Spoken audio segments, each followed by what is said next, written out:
Thank you for allowing me to be here, and thank you most of all for you being here. At a time like this, the right time, the right place. Today, I hope it's more of a call to action than a typical campaign speech, because I am confirming that I am running for Senate District 1. I request your earnest prayer, your concerns, your advice, and your support. I've been given a lot of advice, especially during the last week and a half. I was told, wear something comfortable, like you're normally used to. Be who you are, genuine. So I've got my hat. Friday night, I was told, speaking somewhere, an elderly gentleman reminded me as I came to the podium, "Judge, you forgot your hat. I wore mine just for you." So I've got it. I was also told that I didn't tell the people enough my name. My name is Jerry Tillett. Jerry Tillett. Jerry Tillett.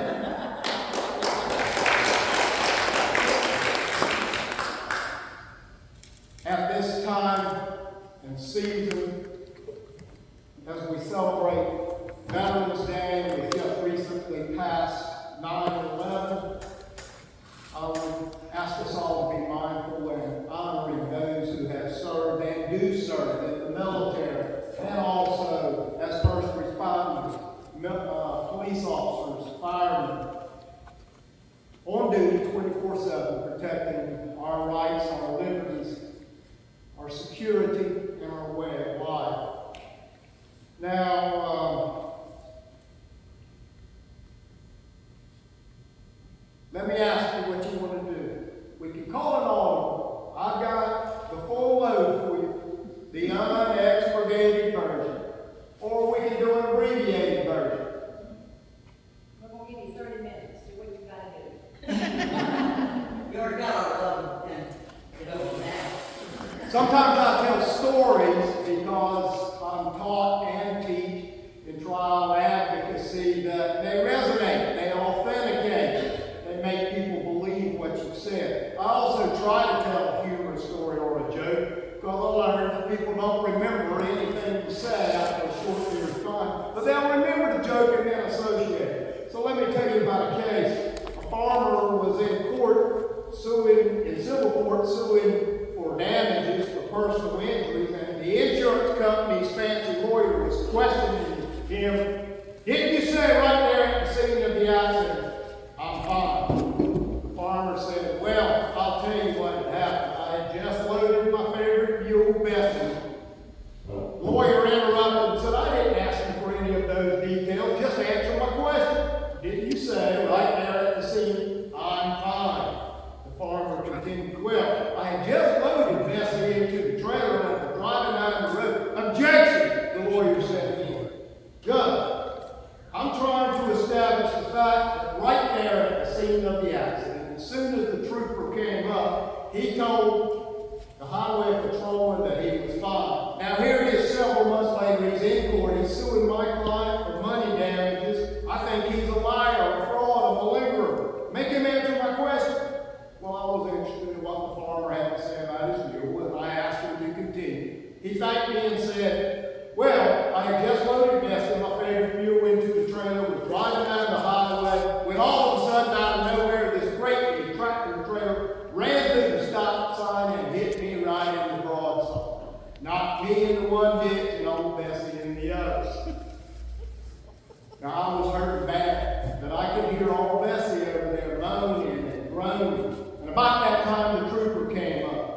And he could hear Bessie moaning and groaning. He went over to her. And then he pulled out his gun and he shot her right between the eyes. And then he walked back across the street with his gun in his hand. And he said, "Mister, your mule was in pretty bad shape. I had to shoot it. Now, how are you doing?" The point is, sometimes things are taken out of context. We've seen that with the whole King for a Day and many things that Charlie Kirk is accused of. Other point is that it's not always what you say, but in speak the truth or be involved. Our motto is so precious to us all, esse quam laudere, to be rather than to sing, admonishes us to practice what we speak. And if we truly believe in something, to exhort it and support it. Sometimes we cannot rely on what we're told by the media, the intelligentsia, the candidates, or even governments. We must depend on what we know to be true. In not only our minds, but also our hearts. We must learn from common sense, logic, history, investigation, and faith. We were told so many things. We were told vaccinations would prevent the spread of COVID. They were completely harmless.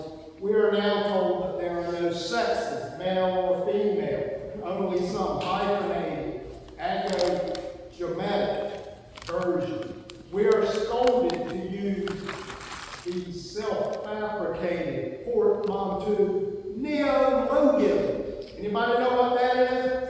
That's just a technical literary term for a made-up word. We are told we have to use they, her, he instead of he, she, or other pronouns. And this is at a time when a great portion of our students cannot speak correct grammar or use special grammar. They're falling behind in math, science, and other studies. We are also given disguised semantics designed to catch illogical, esoteric concepts into something that sounds laudable, such as equity in climate conditions, or gender-affirming care. Some say that we should view everything in our society, from economics, history, law, even the climate, through a blurred prism of racism. Capitalism, free enterprise, free speech, freedom of religion, unbiased justice system, once considered crowning accomplishments, along with our social institutions, our history, and our landmarks, are now under attack. They are threatened to be erased. Core values that have been respected by every civilized society are obliterated with less-sounding substitutes. We have experienced lawfare, attempting to define and determine who the candidates may be. We have learned that government was putting its finger on the scales in social media and all kinds of even elections and justice. Today, our federal government is in shutdown, even after 14 or more votes, to try to get just a handful of votes to continue what has already been agreed upon and voted on. Consider about that debate, the two important things they say on debate. The deficit is 38 followed by 12 zeros. I can't even fathom that amount. I know that a billion is about 1,000 times more than a million, and a trillion is about 1,000 times more than that. But it's $2.6 billion per day in interest. In interest. That interest threatens our national security. It threatens our infrastructure and resources at a time when we need it. Incidentally, also, this country pays more per capita on health care, 2 times more than any other country, 3 and 4 times many, including Sweden. Capitalism, free enterprise, free speech, religious exercise, they're all under attack.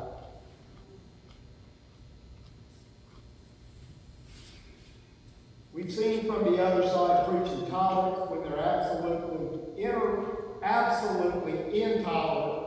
We've seen a cram down type government, shut down of the voice. We've witnessed 8 to 12 million people encouraged to illegally invade or implode our country. And I'm talking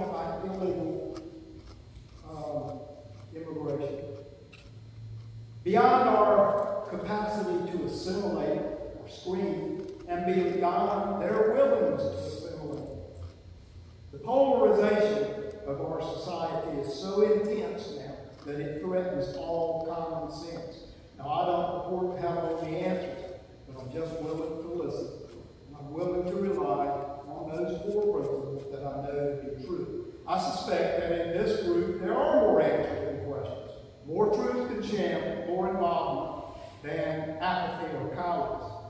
But I can find instructive a formula. Thessalonians 5:21 admonishes us, examine everything, hold fast to that which is true. Reagan said, there are no easy answers, but there are some simple ones. We must have the courage to do that which is morally right. Our constitutional framework is still the best way to deal with the myriad of age-old issues. A news reporter I saw recently attacked what she called Christian nationalism, calling it dangerous, and because it was an extreme view which held that your rights come from God. And then a Senator Kane from Virginia joined in on that. The North Carolina Constitution has been revised 4 times majorly, but it still today provides we the people, grateful to Almighty God, the sovereign ruler, and for the existence of our civil, political, religious liberties, and acknowledging our dependence upon Him for those blessings, do ordain. It acknowledges that those rights don't come from prince, king, potentate, or fighter. North Carolina Constitution incidentally has how many rights? Anybody know? 36. They're a little bit different than the U.S. Constitution. I teach my students about the different judicial philosophies. The evolutionists would say that the Constitution is a living, breathing document, malleable and changing, molded to meet ever-changing cultural issues and norms. Textualists or originalists, as preferred by Justice Scalia and I, would say that the Constitution says what it does. It may not cover every issue, but if the text is uncertain, we look to what people have said about those rights or provision at the time of its adoption. History of people's understanding, not legislative history, is important. I'll share with you briefly a case that illustrates the point I want to make. North Carolina's first cold case hit. That's where the cases, all the leads had gone cold and the case is virtually closed. Jennifer Sinclair came back to New Jersey and spent time with her brother and friends.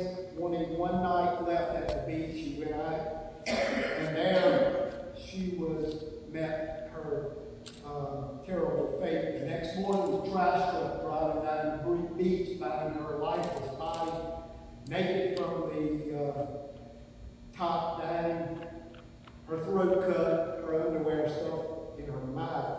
There were no other clues except a set of tennis shoes at the top of an exit ramp to the beach with a pair of socks.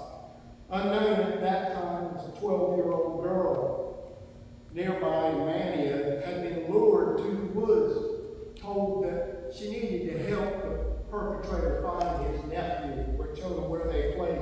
There she was sexually assaulted, threatened to be killed. Then in Englehart, a nearby town, the petite black-haired woman was awakened in the middle of the night by breaking glass. She found a man on top of her trying to sexually assault her. She said, "Hey, you're bleeding. Let me help you and then I'll comply with whatever you say." She was able to escape to a dog house. Only she knew about it. Nearby, again, shortly after that, here in Kill Hills in Collington, a petite woman was alone at home, her husband on a fishing boat. In the middle of the night, she was awakened by a noise. She got behind the door with a spiked heel about that moment. And as the figure went by, she beat away at it, and the perpetrator ran. He left his tennis shoes and socks there at the house. Now the case went cold. They tested everybody they could, even the brother. But it took 3 weeks to do DNA in those days, and it was very expensive. So the FBI said, don't send us anything else unless you really have some clear probable cause. Now, in the meantime, the little girl did tell somebody. She told a friend social services was involved, and then the defendant was arrested. He went to court, but because she was 12 years old, she didn't want to testify. She was embarrassed, so they took a plea on him. And another judge, not me, sentenced him to probation. The case went cold for several years, and then finally, that same defendant came before me on a probation violation. It was a minor thing. This minor not reported was direct. There was a recommendation by the DA and the probation officer, the young probation officer, to continue probation. Something prompted me, something gave me an inkling different. So I said, well, what did he really do? Indecent liberties is a charge that could be anything, from looking at pornography to actual sexual assault. Nobody can answer my question. It was late in the afternoon, so we took a recess. Next morning, a veteran probation officer, who I had the honor to appoint as clerk of Superior Court later, come and told me this was a real vicious rape, Judge. Held a 12-year-old girl down and forced to beat her, threatened to kill her if she ever told anybody. I felt prompted to revoke his probation and send him to prison. And as an aside, I wanted DNA testing. Because you see, he wasn't under the new law that was just coming around at the time that required it. He was under the old law. 6 months later, at the office on Sunday night, the FBI tracked me down, first called the house, and then asked, Judge, how'd you know? And I said, no, what? We got a hit. We got North Carolina's first cold case hit. So what do we do now? Well, I don't know. It's never happened before. He said, well, you're the judge. So, together, we reasoned and we worked out a process using probable cause. From that, we get to establish that we do certain work, that do DNA, compare, and that would be the evidence of the evidence. The point is that procedure was approved by health boards, and that is now the procedure we use. But moreover, the point is that we are put in places at times, providing an opportunity that maybe can make a difference, even though we don't understand why or have all the answers. We just have to rely on what we do know. My mother-in-law is here with us. She's 92 years old. She recently brought a bunch of friends to the mountains. And I'm going to talk about another one all day. After a particularly turbulent flight and an even bumpier landing, the pilot decided he wouldn't go back and talk with all the passengers and greet them as they exited. So instead, he would just stay in the cockpit. Then the flight attendant came and informed him, well, there's just this sweet little old lady that wants to talk to you. She just has one question if you'll talk to her. Reluctantly, he did so. He went out and she said softly, young man, I just have one question. Did we make it? Or did those commie bastards shoot us down? Now, I checked my concordance, and 6 times that word is used in the Bible. The point is, it illustrates a point. We've been through some turbulent times. They may be confusing. We must rely on what we know. Faith, foundations, common sense. It does seem wrong. And in fact, we are in a battle. We are under siege. But we cannot resort to denigration, cussing and calling those with whom we disagree racist, Nazis. We cannot resort to violence. We must have free and open debate with respect. My priorities are God, family, country, and community. As you've heard, basically a lifetime resident here. I've got skin in the game with all of my family here. I support the Republican platform in full. There are some highlights that I want to talk to you about. They're also on these cards if you happen to get one and take them up. I believe in law and order, a fair application of the rule of law, dispensing justice fairly without favor or delay. Sure. I believe in bail, and I believe in jail. Capitalism free enterprise. The only system that's ever been proven to work is the economic engine that supports our very country and our opportunity. Economic prosperity is a time to boost our votes. Now, this is a 10-county district. It's a vast district. However, there are some core values that are in principle that will be applicable to all, but there has to be a specified approach or application in certain areas. Here on the coast, maritime issues with cottages being taken by the ocean, issues with watermen. Do you know that watermen are the most highly regulated industry in the country of England? Do you know that North Carolina has the only state that has a hard and fast rule on no hardened structure? No jet, none. Now, I'm not talking about using taxpayer money to support a private house, but I'm just talking about having a common sense approach that will make some resolution and make sense. I support it. In some other places, we've got things that are as simple as needing a portion of the road paved so that the fire trucks can gain access. In other places, we have a need for actual fire trucks because they're forced to buy those that are already 8 years old. In other places, we need to tap into ports and rail that is there and available. It just needs to be improved and capitalized on. And that can bring some light industry and manufacturing to some of the areas in the finger counties.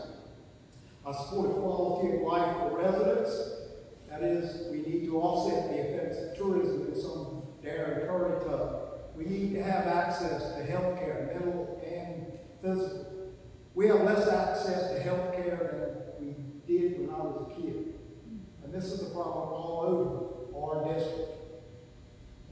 One clinic shut down, one practice shut down last Friday. We have to have immigration reform and eliminate the adversarial effects or adverse effects of illegal immigration. States are the first line of response to that. And I believe we have to curb and deal with regulatory reform. And we have to approach all of these issues with a free and open debate with respect. Right now, North Carolina doesn't have a budget. Didn't pass it. For the first time in modern history, we didn't pass a farm bill. So why am I right? We have a country to save, Charlie Kirk said. But his widow said, we can't save the country if we don't have the courage or we're too afraid to defend it and support it. We've recently witnessed 2 attempts to kill a president.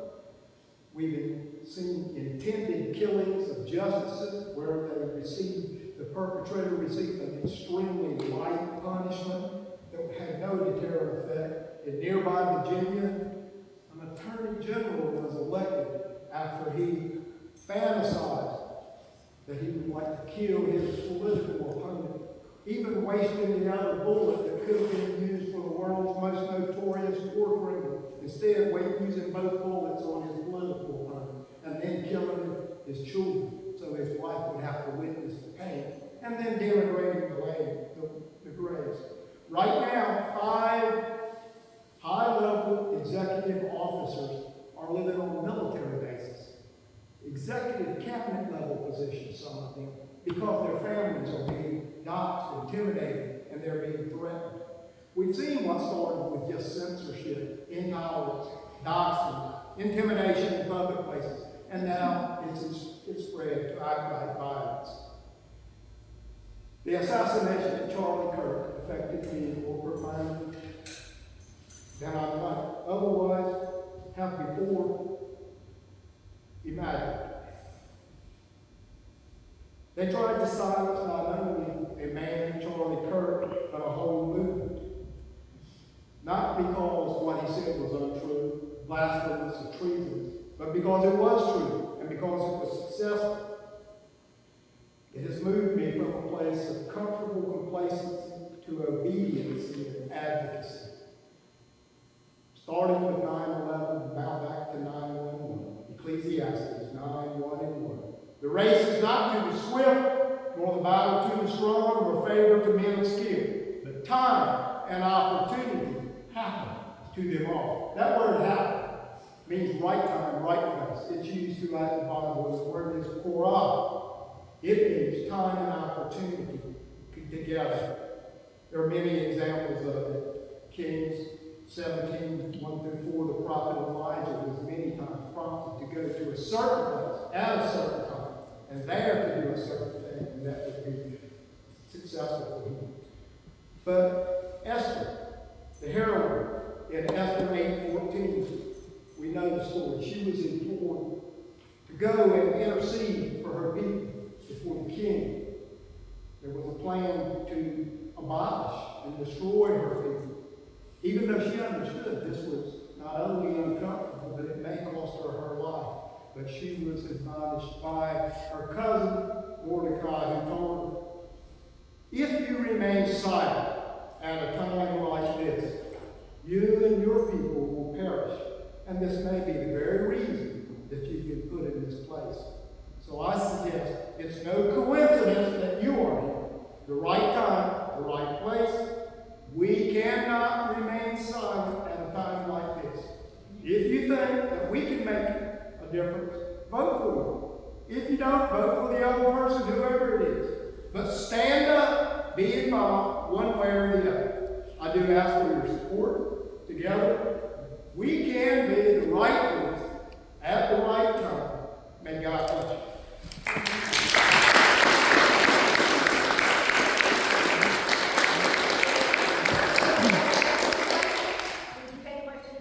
Yes, ma'am. I'll try. All right, we'll give you about 5 minutes, then one. I have a couple. How do you see yourself different than Bobby Hinn in terms of things you would advocate? Is there anything you think is different from what you? Well, every candidate is going to be different. Every legislator is going to be different. Obviously, we approach things from a different professional background. He's going to have more knowledge and intuition about certain things that are endemic to his profession than I would find. I think we both have the district in court. I think that I have worked in the Senate before, and from what I can tell, some things have changed, but largely it's the same way as it was. And the way the Senate works is unlike the House, where every person is a free and open debate portion. In the Senate, it's a smaller group, it's leadership, and you have to make alliances with a group of people, with certain people with similar mind to get a cause and effect. You have to work through the caucus and through the committee. The committee structure is completely different in the Senate than it is in the House. The policy and things you advocate, you really don't see major differences? I'm not sure. Maybe if you ask me a specific one, I'll tell you. I guess You and I already talked about one thing that I may disagree with some other people. Yeah. And the I other, support, the question came up the other night, and I'm going to tell you, I don't always agree with the messaging, but I support President Trump's policy. I support his governance.